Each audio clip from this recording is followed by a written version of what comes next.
제가 질문 한 가지 드릴게요. 여러분은 하나님을 믿으시나요?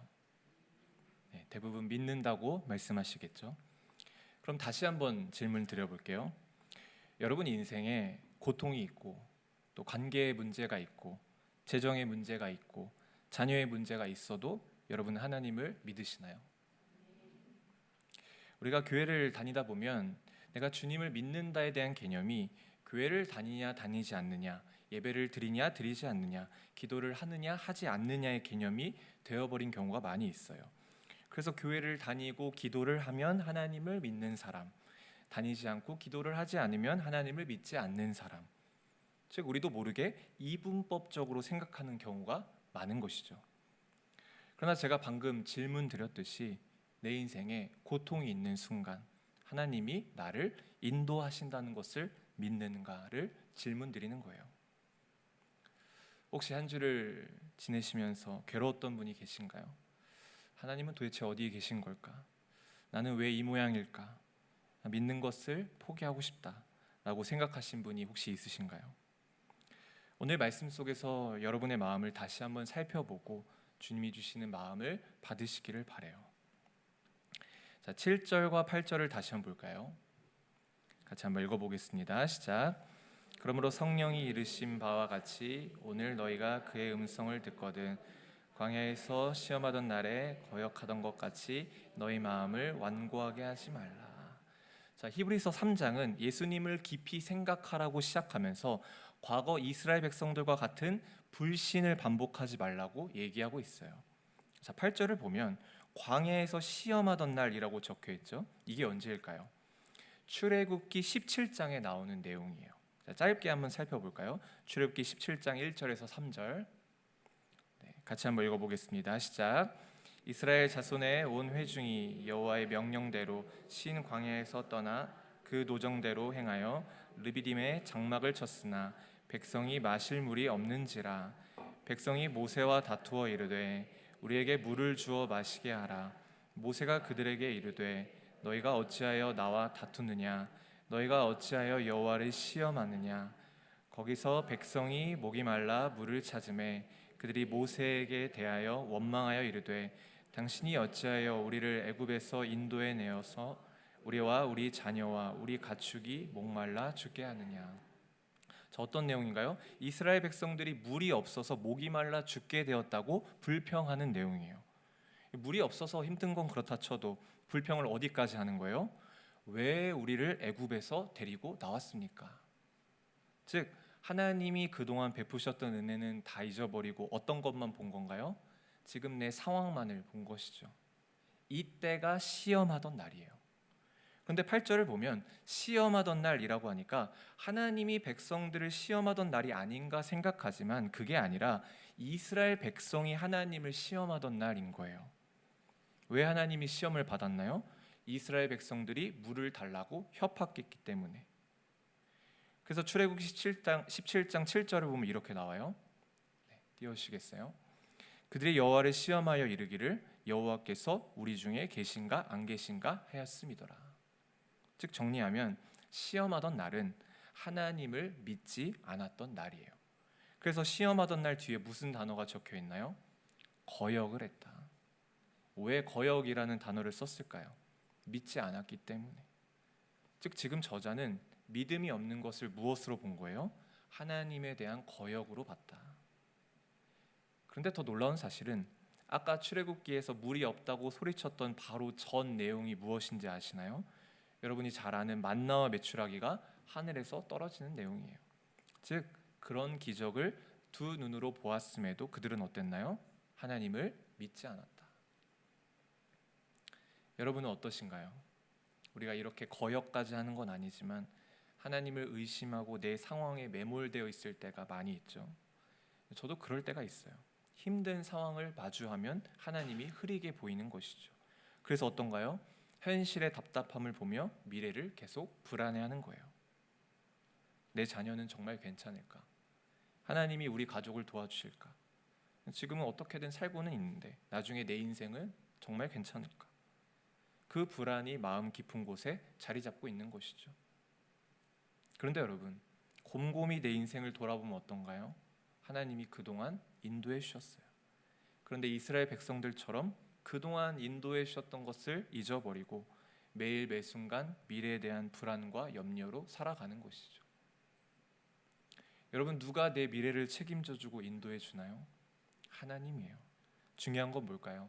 그 하나님을 믿는 것이죠. 어떤 것을 믿나요? 주님이 내 인생을 반드시 인도하실 것이다. 주님이 내 자녀를 책임지실 것이다. 그런데 내 마음 깊은 곳은 어떤가요? 겉으로는 티를 내지 않지만 그 사실을 믿지 못하는 거예요. 왜 믿지 못할까요? 하나님이 내 눈에 보이지 않고 유혹이 찾아오기 때문이에요. 자, 10절을 볼까요? 10절 같이 한번 읽어보겠습니다. 시작. 그러므로 내가 이 세대에게 노하여 이르기를 그들이 항상 마음이 미혹되어 내 길을 알지 못하는도다 하였고. 자, 마음이 미혹되었다고 하죠. 이 미혹되다의 원어 뜻을 보니까 방황하다라는 의미가 있어요. 즉 나를 방황하게 하는 세력이 있는 것이죠. 왜요? 그래야 하나님을 믿지 못하니까. 제가 청년들에게도 말해요. 신앙은 거짓말과 진리의 싸움이다. 많은 사람들이 하나님을 왜곡된 시각으로 봐요. 그리고 내 마음도 왜곡될 때가 있어요. 왜요? 거짓말로 인해서 마음이 계속 흐려지기 때문에. 그래서 주님을 믿지 못하게 되는 것이죠.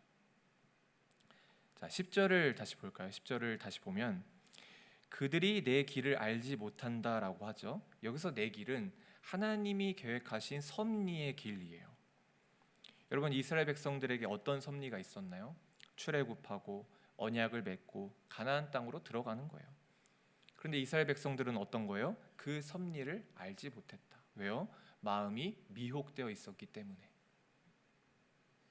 여러분, 마음은 미혹될 수 있어요. 거짓말은 누구에게나 찾아올 수 있어요. 어떤 거짓말인가요? 하나님이 나를 돌보지 않으신다. 하나님이 내 자녀를 어쩌면 구해주지 않으실지도 모른다. 하나님이 나를 외면하신다. 아까 이스라엘 백성들은 어떤 거짓말에 빠졌나요? 하나님이 우리를 목말라 죽게 한다. 그러니까 하나님은 계시지 않는다. 만약 내가 그 거짓말을 선택하고 받아들이고 믿는다면 결국 거짓말의 길을 따라가게 되는 것이죠. 그래서 이스라엘 백성들이 어떻게 됐나요? 1세대는 가나안 땅에 들어가지 못한 거예요. 그래서 11절에 그 내용이 나와요. 11절을 볼까요? 같이 한번 읽어보겠습니다. 시작. 내가 노하여 맹세한 바와 같이 그들은 내 안식에 들어오지 못하리라 하였느니라. 자, 안식에 들어오지 못하리라라고 하죠. 무슨 말인가요? 가나안 땅에 들어가지 못했다. 왜 들어가지 못했나요? 하나님은 계속 진리를 말씀해 주시고 홍해를 가르고 만나와 메추라기가 하늘에서 떨어지고 바위에서 물이 나오고 수많은 기적들을 보았음에도 거짓말 속에서 허우적거리며 주님을 믿지 못했기 때문이에요. 여러분, 하나님이 이스라엘 백성들을 얼마나 오랫동안 기다리셨나요? 그러나 끝까지 그들은 거짓말을 믿었어요. 그래서 안식에 들어가지 못한 거예요. 제가 지금 여러분에게 천국에 들어간다 못 간다를 말하는 게 아니에요. 내가 살아가면서 정말 주님을 믿는가? 아니면 거짓말을 믿으며 살고 있는가? 지금 내 상황과 환경이 좋지 못하고 미래가 불안해 보여도 주님이 내 미래를 책임지실 것을 믿는가 해요. 여러분, 아이러니한 게 뭔 줄 아시나요? 이들이 안식에 들어가지 못한 이유는 상황과 환경 때문이 아니라 믿지 않아서 못 들어간 거예요. 즉 그만큼 믿는 게 중요하다는 것이죠. 그렇기 때문에 여러분, 혹시나 여러분 마음속에 주님을 믿지 않고 있는 상황이라면 제가 말씀드린 교회를 다니냐 다니지 않느냐, 예배를 드리냐 드리지 않느냐 이런 문제가 아니라 내 마음이 거짓말을 믿고 하나님에 대한 불신을 가지고 있다면 다시 한번 주님을 믿으시기를 바라요. 여러분, 주님이 내 인생을 인도하고 계세요. 주님이 내 인생에 계획을 가지고 계세요. 때론 실패가 있고 고통이 있고 괴로움이 있을 수 있겠죠. 그러나 하나님은 어떤 분인가요? 우주의 주권자다. 우주를 다스릴 뿐만 아니라 내 인생을 주님이 인도하시고 구속하신다. 그래서 히브리서를 보면 1장부터 하나님이 어떤 분이신지, 예수님이 어떤 분이신지 쭉 언급하고 있죠. 왜 언급했을까요? 의심하지 말라고. 여러분, 마음의 눈을 들어서 전능하시고 위대하신 하나님을 바라보시기를 바라요. 자, 12절을 볼까요? 12절 같이 한번 읽어보겠습니다. 시작. 형제들아, 너희는 삼가 혹 너희 중에 누가 믿지 아니하는 악한 마음을 품고 살아계신 하나님에게서 떨어질까 조심할 것이요. 자, 중간에 보면 악한 마음이 나오죠. 이 원어 뜻을 보니까 불신의 악한 마음이라고 적혀 있어요. 악한 앞에 어떤 단어가 추가됐나요? 불신. 즉 불신은 하나님 보기 어떤 거예요? 악한 것이다. 여러분, 나 자신을 의심해야지 하나님을 의심하지 마세요. 교회뿐만 아니라 세상도 어떤가요? 하나님에 대한 불신이 가득하죠. 왜 이 시대가 이 모양이냐? 왜 나라가 이 모양이냐? 왜 교회가 이 모양이냐? 왜 전쟁과 관한이 있느냐? 왜 악이 난무하느냐? 왜 악한 자가 기세등등하느냐? 왜 공의가 없느냐? 그 화살을 어디로 돌리나요? 하나님은 어디에 계시냐? 하나님은 뭐하고 계시냐? 저도 그렇고 우리 마음 한켠에 이런 생각이 들 때가 있죠. 그러나 하나님은 의심해야 할 존재가 아닌 것이죠. 왜요? 하나님은 완전한 존재이시기 때문에.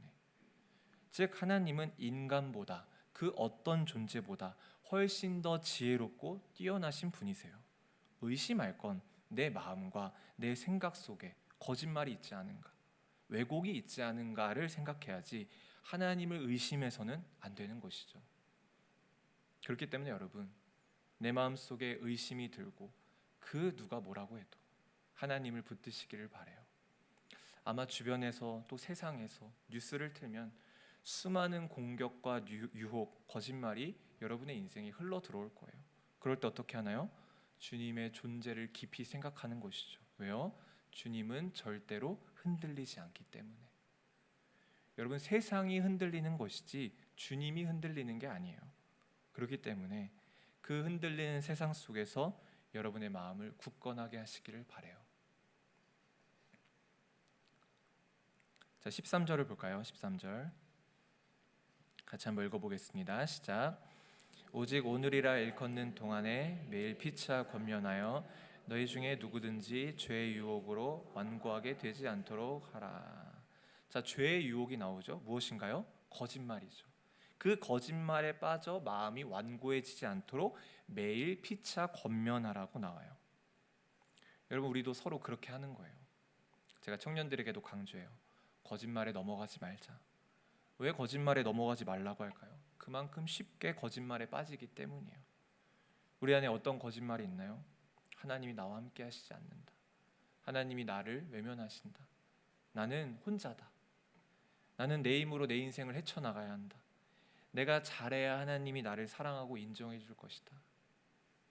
오늘 그런 생각을 하지 않아도 내가 힘들 때, 또 고통이 있을 때 이 메시지들이 내 마음을 흔드는 것이죠. 저도 거짓말에 빠지기 때문에 여러분에게 격려하는 것이고, 또 여러분도 숨 모임에서 서로 격려하는 거예요. 거짓말에 빠지지 말자. 혹시 누군가 거짓말에 빠진 것 같으면 진리를 말해주는 것이죠. 하나님이 너를 많이 사랑하신다. 하나님이 너와 함께하고 계신다. 하나님이 너를 버리지 않으신다. 너는 혼자가 아니다. 하나님이 너의 인생을 인도하신다. 믿어지지 않아도 다시 한번 같이 믿어보자. 거짓말에 빠진 당사자는 어떻게 하나요? 진리가 마음으로 받아들여지지 않더라도 믿기로 선택하는 것이죠. 여러분, 믿음이 뭔가요? 느낌이 아니에요. 꼭 눈물이 나야, 감정이 복받쳐야 은혜가 오고 믿음이 생기는 것이 아니죠. 믿음은 무엇인가요? 나의 결정이다. 나의 선택이다. 그 선택을 매 순간 하기 위해서 어떻게 하나요? 일상 속에서도 주님을 깊이 생각하는 것이죠. 왜 그렇게 하나요? 주님이 주시는 진리를 받기 위해서. 그러나 그런 작업이 없다면 내 마음은 완고해져서 거짓말에서 헤어나오지 못하는 것이죠. 저는 특별히 샤워할 때 주님 생각을 많이 해요. 여러분은 어떠신가요? 오늘 집에 가서도 해보는 거예요. 집안일을 하면서, 또 운전을 하면서, 샤워를 하면서, 청소를 하면서도 주님을 떠올리는 것이죠. 이렇게 매번 반복해야 여러분의 마음이 굳어지지 않고 진리를 받아들일 수 있는 것이죠. 자, 마지막 14절을 볼까요? 14절 같이 한번 읽어보겠습니다. 시작. 우리가 시작할 때 확신한 것을 끝까지 견고히 잡고 있으면 그리스도와 함께 참여한 자가 되리라. 자, 처음 부분에 우리가 시작할 때 확신한 것이 무엇일까요? 여러분이 처음 하나님을 만났을 때를 말하는 거예요. 즉 그때를 기억해라. 그 시간을 굳게 붙잡아라. 그때가 언제인가요? 아마도 여러분 각자가 다 다를 거예요. 하나님이 내게 부어셨던 사랑, 그 은혜를 기억하는 것이죠. 그러면 어떻게 된다고 하나요? 그리스도와 함께 참여한 자가 된다. 약간 말이 어렵죠? 새 번역을 보니까 이렇게 되어 있어요. 그리스도께서 주시는 구원을 함께 누리는 사람이 될 것이다. 즉 무슨 말이에요? 처음 그 시간을 잘 간직하고 굳게 붙들고 있으면 그리스도가 주시는 구원을 누릴 것이다. 그렇기 때문에 여러분, 주님을 믿는 것을 포기하지 마세요. 믿는다는 건 쉽지가 않죠. 저도 그래요. 믿음의 길은 험난한 것이죠. 그래서 좁은 문이라고도 하죠. 왜 좁은 문인가요? 고난과 역경이 많아서도 있지만 믿음을 지키는 게 그만큼 힘들다는 거예요. 왜요? 믿음을 지키지 못하게 하려는 수많은 거짓이 있기 때문이에요. 그러나 믿음을 끝까지 지키면 어떻게 되는 거예요? 구원의 기쁨을 누릴 것이다. 여러분, 여러분의 마음을 다시 한번 돌아보시길 바라요. 나는 정말 주님을 믿고 있는가? 내가 거짓말에 빠져 있지 않은가? 어떤 상황 속에서도 그분이 내 미래를 책임지실 것을 믿는가? 주님이 도전하시고 요청하세요. 사랑하는 아들아, 사랑하는 딸아, 내가 너를 사랑한다. 나를 믿어라. 나는 전능하고 영원하고 불변한 존재다. 너는 내가 사랑하는 자녀이고 나는 너를 버리지 않을 것이다. 처음부터 영원까지 너를 인도할 것이다. 여러분, 한 주를 보내면서 주님을 다시 바라보고 그 믿음을 지키는 여러분들이 되기를 소망합니다.